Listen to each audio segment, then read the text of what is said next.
Hello, everyone. Welcome to another Targeting AI podcast. Today, we are joined by Mark Beccue, an analyst with TechTarget's Enterprise Strategy Group. Previously, Mark was an analyst at Futurum Group and Omdia and analyst firms. Thank you so much for joining us on today's show. It's great. Thanks for having me. Perfect. So, Mark, we want to dive a little deep into your background. I know that you've been an analyst for about 16 years now, which is a long time. How did you get into tech and AI? Well, I worked for a tech firm that was involved in mobile technology. So it was one of those software companies that worked on clearinghouse services for global mobile operators. So I was in there in the greenhouse portion of that. So building new products, trying to figure things out.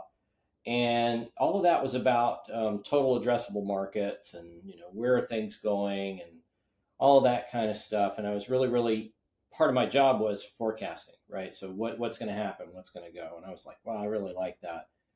And so I felt like that was a better fit for me, and I discovered there were people to do that, so I became an analyst. That's a funny story. So, how has your perception of AI changed in the past few years, and especially with the rise of generative AI from the time you began to now? So my journey started. This is will help. I was with that company. I was working on some messaging products, and always got interested in how that was. You think this was 20 years ago. Messaging was just kind of coming out. Smartphones had not really been launched yet. So, as we kind of moved into 2018, 2008, and the smartphones started, really the iPhone got introduced, there was more emphasis around messaging. And I started looking at Slack and I'm like, what's going on with this? There are these things that they're putting on there called taco bots and cat bots and all this. I was like, what is this bot thing? And, dug under the sheets a little bit. And that was early 2015. So you had this what I was finding was that was kind of the rebirth of AI when predictive AI started to really take off or started to be thought about again. It was because of uh, cheap compute. And so there were these bots, and I got interested and started writing about Slack bots. And my old boss said, "Hey, I want you to start writing about virtual assistants because we think these are going to be something." So that was my start around natural language and what was going on and how that goes. But what really has changed, if you're asking that, up at that time, you had compute got cheap, but the real thing that was tough was you really needed some expertise. You had to build your own data to train models on. You had to find that. Nobody had enough. You had to have data scientists who weren't working in academics, and they were few and far between. So things kind of moved along a little relatively slowly, if you think about it, from 2015 till Gen AI hit us in, what was that, November of 22. It was moving kind of at a pace, but there were these restrictions. And then all of a sudden, here we have this idea where there's some scale to things, and it really just opened the door for a lot of new thinking around AI. Very interesting. I remember when I first got into this beat, there was like this idea of like an AI winter, right? So, yeah, do you still think? And then it's like, boom, Gen AI. Do you still think that we went from like a winter to like a very very hot summer? Well, you and I joke about this, and I say I didn't have a gray beard before Gen AI, and I didn't have a beard before Gen AI, but when I grew one, it all of a sudden it came out white. So I'm like, what the heck? Um, It's the winter. yeah, it's not the winter. It just drove everybody crazy. I think what's kind of interesting is it's really been an inspired thinking. People have been inspired. So I don't know if there was really a winter. If you're asking if there was a winter right before Gen AI and what we're experiencing now, what I'd say is we ran up against some some some things that weren't going to move things forward so much. They were moving at a pace, right? But then when you introduce these concepts that you can do things at scale and you don't need necessarily a data scientist on staff to do things, and then just the potential for a lot more automation at scale and a little cheaper was really inspired a ton of people. And we're now, to your point, I think that reality is set in. It's like, okay, well, it's not a magic wand somebody's waving, and oh, all of a sudden it works. Well, it doesn't do that. It doesn't work like that. And I think that we're really seeing a lot of folks understand that. Okay, a lot of the lessons and what we learned about investment in AI before Gen AI is absolutely applicable to where we're going. And the pragmatists and the folks that are disciplined know this, and they're moving forward at a steady pace. I wanted to ask about what you said, about, in the beginning, there was like this idea of you needed to have the skill. Like this, it seems like there was a higher caliber, right? And now we moved from that to like low code, no code, and now generative AI with AI agents. Do you think it's a good thing? Or do you think that perhaps it brought down the quality a little bit? We're still sorting through it, really. If you think about it, these are promises. I just think that when you get to enterprise grade solutions, and I'm going to set aside, people fooling around with chat GPT or the models where they're talking to trying to figure out how to write something or ask these questions, the search and stuff like that. Let's set that aside and say at the enterprise grade level takes some forethought uh, and more investments. And I think that we're finding that maybe you don't need a data scientist, but we're in some really totally different new ground. Who heard of RAG a year ago? I didn't. I'd never heard of it. Um, Models are coming out every other day, and we're still in the middle of trying to figure out how to wrestle this thing to the ground so that it'll work. It's just really early days still, and we're seeing that made sense, right? When something explodes like this, the first thing you're going to see is people running around with their hair on fire, trying to figure things out, throwing ideas up against. Well, I'll use my Slack example, right? That started with cat bots and taco bots, and it was like, well, I've actually likened AI right now to the earliest days of the App Store, right? So when the App Store came out, they just opened it up, said third party, come figure out what you want, and it was all the stupid stuff like taco bots and whatnot, right? And then as time went on, people figured out how to use it and what was useful and how to make things that made sense. And so it's really a parallel. I think that we're in the same place, and people are trying to figure this out. We don't have the killer use cases yet. PSG recently published a survey about the state of the generative AI market. Can you discuss the survey and who did the survey and what were your findings? Right. Yeah, this is it's a longitudinal survey about the state of AI. We did one last year.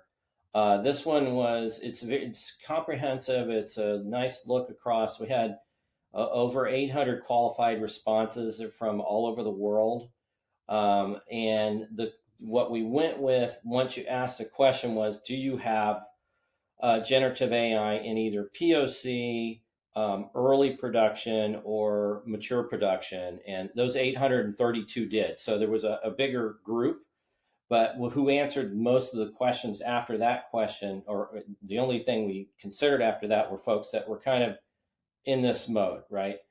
So that's kind of the setup to it. And we had some really interesting findings that I think a lot of people are going to find are a little counter to what they're hearing. Can you expand on that? What do you mean by counter to what they're hearing?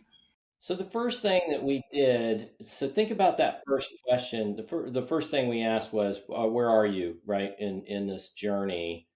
And what we found was when you ask people if they were in POC or beyond or that kind of thing, what we found was about 30% of the total that we looked at were in either mature or early production, and then another 33% were in POC of some sort. So, if you're familiar with diffusion of innovation theory, that's the acceleration of how markets adopt anything. It's been applied to technology for a long time. It was a theory by E.M. Rogers that was put out in the early 60s. And it's that curve, that bell curve you always see. You got early adopters or pioneers, and then early adopters. And then you hit a point where the curve of adoption accelerates. So if I take this number, what we're translating as here is, so you heard me say 8%, 22%. That's 30%. So in innovation, diffusion of innovation theory, you start to accelerate in a market to what's called early growth stages are once you hit 16 to 17%.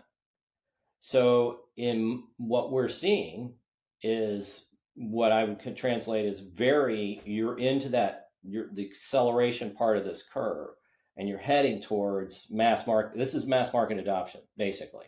So I think that's counter to what we've heard a lot of people talking. You mentioned a little bit earlier, is there winter? Is there, hesitation? And even if you just consider the 30%, right? So the ones that are in production, you got 30% in production. That shows you that we're buckle your seatbelts because we're in acceleration phase. Very interesting. So we're the 30% shows that we are in acceleration phase, but right, is there different grades to that, right? Because what does that mean exactly? Are we just like perhaps using ChatGPT plus, or are we delving into it and doing like a AI workload, creating our own generative AI system? Did you guys look into that at all? Um, the question was, where are you in your journey, and with Gen AI? So it's not that specific. What one of the two some of the answers you could give was, we're in mature production. We use generative AI across the enterprise. That was one answer. The second was early production. We are developing usable insights and strategizing about broader use cases. Those are kind of the way we had it set. So it wasn't real specific to what they were doing, though we did look at use cases and things like that a little later. But not, in this question, to answer that part, it was not that specific. So, what were some of the challenges that you guys delved into in the survey? Yeah, where there were little glitches, and I would like to talk about how there were some. We found that there was some maturity.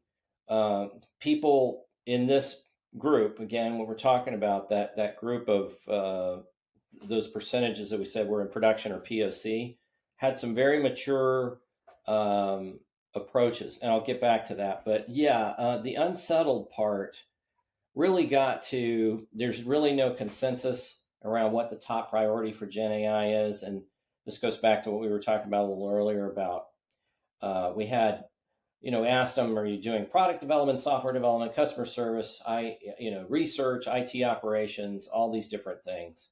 And when we asked them what their top priority was in their organization, we didn't get anything that was dominant.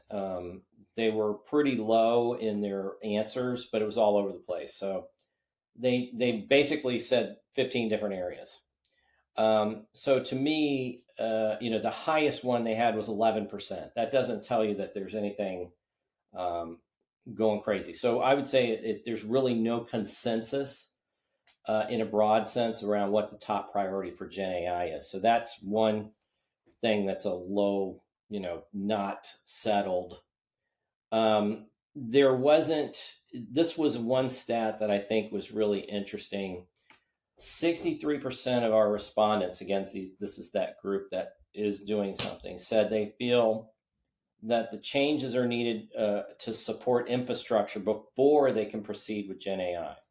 So, there's a lot of implications there to, time to market delays, and, maybe you're going to potentially shift this to building in-house to doing some outsourcing. So that shows a lot of kind of not moving quickly there. They're thinking about it. And another one, just quick, was thinking about this one question that you and I've talked about many times is where are we going with these models, right? Is it going to be proprietary? Is it going to be open source? And there's no consensus there. It looks like it's probably both. And open source hasn't been out there that long in mass, and we're already at like 43% we're using both already. So that shows you a little indecision as well. I wonder if when you talk about infrastructure, right, are we talking about perhaps GPUs or stuff like that? Is that what you guys mean by that infrastructure question? With models, what you have to look at there is not every there's what we're seeing is it's kind of a think of models as a Swiss. There's a lot of tools, right? You're going to have multiple ones. Nobody's going to have just one. We've seen them kind of diversify, right? The models, some of them are much smaller. Some of them, you might need. So if you go to a non-open source kind of thing, then you're getting full support for that and what's going on with it. It costs you a little bit differently. I don't know if cost is really the driver for open source or not. It's not necessarily cheaper because you have to develop, you have to have expertise, right? And look at a lot of other issues.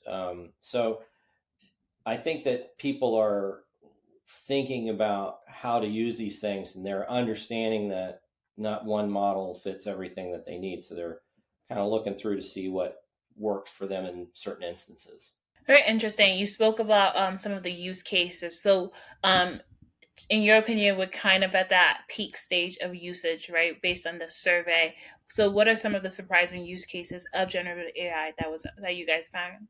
Well, we found this. There was more of an attitude. Let's call it that. What they were aspirational, right? So I'll call it aspirational. And there was two areas. We asked them, where do you see this? Where do you see this unlocking for you? What kind of thing will it unlock for you? And it was three areas. One, it's a lot of interest in this idea of AI agents. Over 2/3 of our respondents are planning or considering AI agents, which is a big deal. But this is really new, and it might be suffering from. I think I mentioned to you before, we talked about taxonomies and what's an agent versus a co-pilot versus whatever. And there's really not a lot of good definitions yet where the industry is settled. So somebody goes, oh, I want an agent, and they don't really necessarily know what it means. But there's a lot of interest. So if you consider it, that's 67% is a lot. They're either planning to do that, they're going to integrate it extensively, or they're considering leveraging these agents for specific use cases. So I think that's a really big one. The other two, we had an interesting data point. 64% of those respondents believe that Gen AI will deliver significant value in innovation and creativity. So we called this aspirational, right? It's not very specific, but they felt like, well, okay, is Gen AI going to give us better ideas, good ideas? And what I was drawing a conclusion there and thinking that I believe that's due to the hope that Gen AI will unlock the power of their proprietary data so that they can develop these insights that lead to better products or better operations or whatever it is. So that was the second one. So think of it as agents, creating value for innovation and creativity. And the last one was a really big chunk too. Became 60% of the respondents said they believe Gen AI would deliver, and this is significant, transformative or significant value in customer service and satisfaction. So there's great hope that that's going to happen. And I would tell you, we circle back to what we talked about a little earlier. The leading investments by far before we got to generative AI were in customer service automation. Most of the money in the industry, whether it was startups or whatever, was in that. So, and I would say the Gen AI investments in customer service or customer experience are going to be even higher. Very interesting. I want to first start with what you talked about AI agents, right? You said that there's not really a consensus of the definition, right? So, what is your definition or ESG's definition of what agents are, right? And is this like obviously it seems like this might be the next wave of generative AI, and what exactly is the expectation? Is it living up to it? It's a good question. So we have not completely landed on our definition yet, but I'm leaning towards a an AI that is either single task oriented or multitask oriented, and you'd have an interface to it that would be in natural language. So those are kind of a couple of different criteria. Would be this idea that you're communicating with an AI in natural language, and it's either going to do one single task or it's going to do single step task or multi-step tasks. And so you have kind of a spectrum of AI agents. So the ones that are coming out right now, I'm not that. So Copilot would fall into that. Some Copilots would fall into that. But I would also say that typically the agent is very specifically focused, right? It's saying I'm going to help with HR, or I'm going to,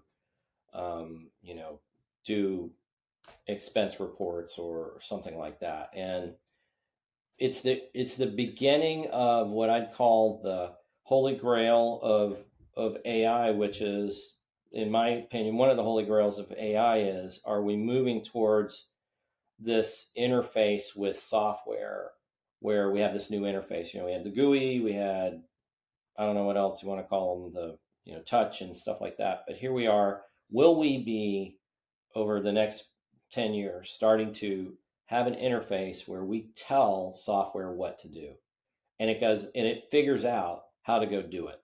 And so that, to me, is the beginning of the agent definition.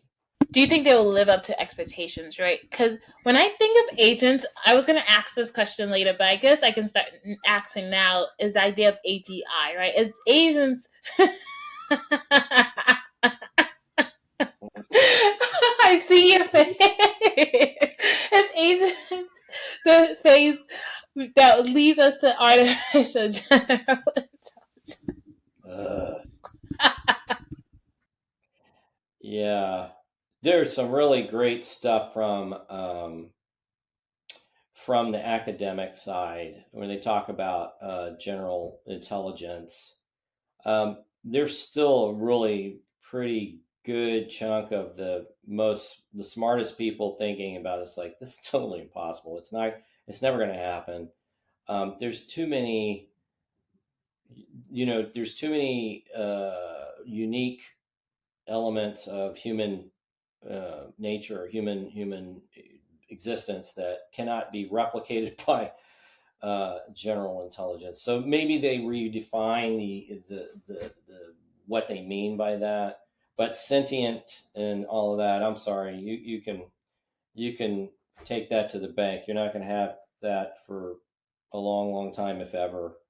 So the job where they're hoping this goes is a little more the traversing part that to use. So, but let's go back. Say, what's tough about this? There is some really interesting thinking from a few companies. IBM in particular is thinking about this multi-step process for an agent. They have the beginnings of this in a product called Orchestrate that I talked to them about recently. And it was kind of interesting how they described the challenges, right? So you have all these different pieces that gate pieces of software, right? So think of it as there's interoperability issues. So you have APIs that an agent might have to talk to another agent, or it's got to get the permission to get into another software. So there's the security pieces that are a challenge. Um, and that might be the biggest one, like understanding threads of how they can traverse between things. So to get to multi-step, just in that sense, right, where you get to a multi-step process that's outside of a specific software, that takes some thinking. And IBM has been thinking about it. We're seeing advancement, right? So let's step back and go, where are they kind of starting to resonate now? It's a big announcement yesterday from Salesforce about Agent Force, they're calling it. And this is just literally they've been embedding AI into their software for a while. So now they're using that agent as a way for you to interact and direct that software to do something, but it's within their guardrails, right? So it's like, it's not going outside of that. It's staying within this Salesforce universe of application to do something, which makes a lot of sense. So one of the things I think it'll be a challenge about agents is, well, how many do I have? If I got to have like a password holder for all the agents I'm supposed to talk to or not, it's like, okay, that could get confusing. Interoperability is always an issue. We don't have any standards. So, we'll see how it goes. To hear the full audio podcast, please go to Apple Podcasts, Spotify, Amazon, Audible, TuneIn, Podbean, and other popular podcast platforms.